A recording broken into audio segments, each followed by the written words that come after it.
comedy. Fuck, man. Like, you started out as stand-up. I still do stand-up.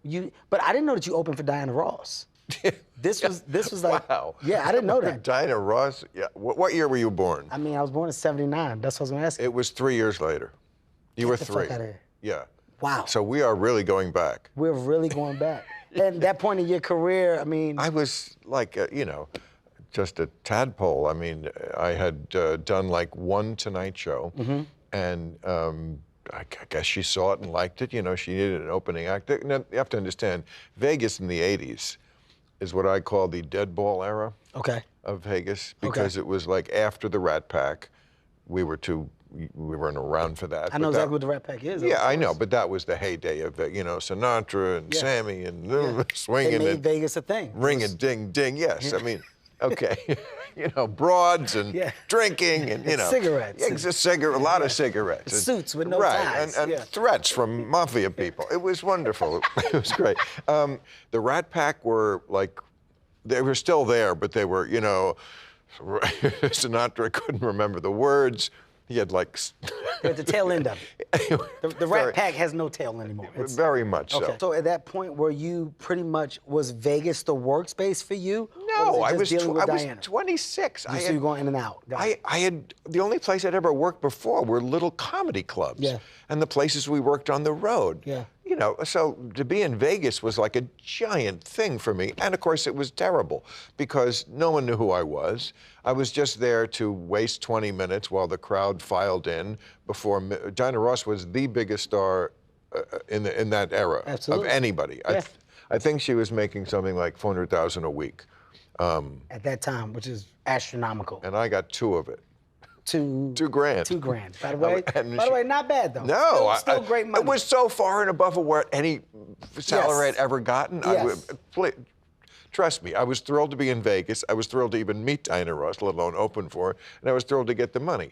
But yes, the job itself was terrible. I wasn't very good. The crowd was old. Like I'm telling you, it wasn't a fun place, Vegas then. What was the stand-up comedy breaking point for you? What was the thing that acted as your break?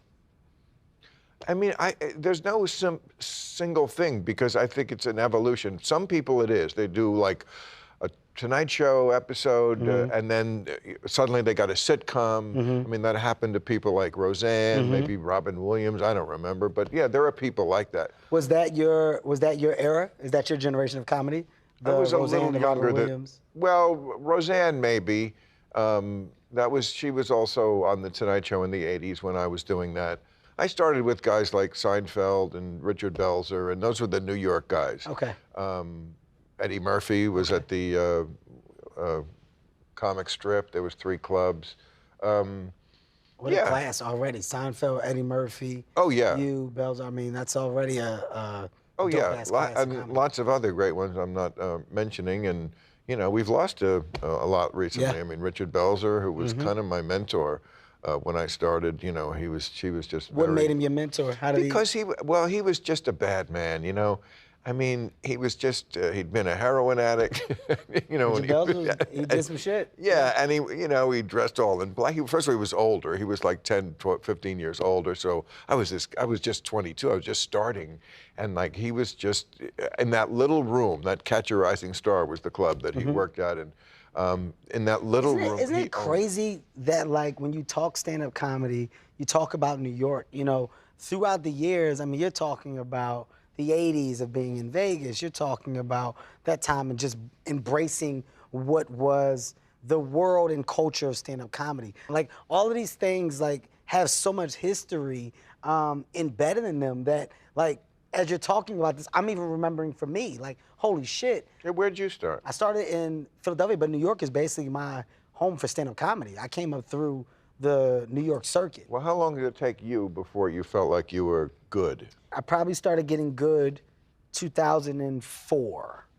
2003, 2004. I was extremely hacky before then, but started to put together what was considered to be a set, right? Right, and so to your question, it's an evolution. Absolutely. It doesn't happen overnight, and it's just always growing. And I mean, I've done 12 HBO specials. I just did one last year, and I'm going to do another one next year or whenever. It's still the most fun I can have.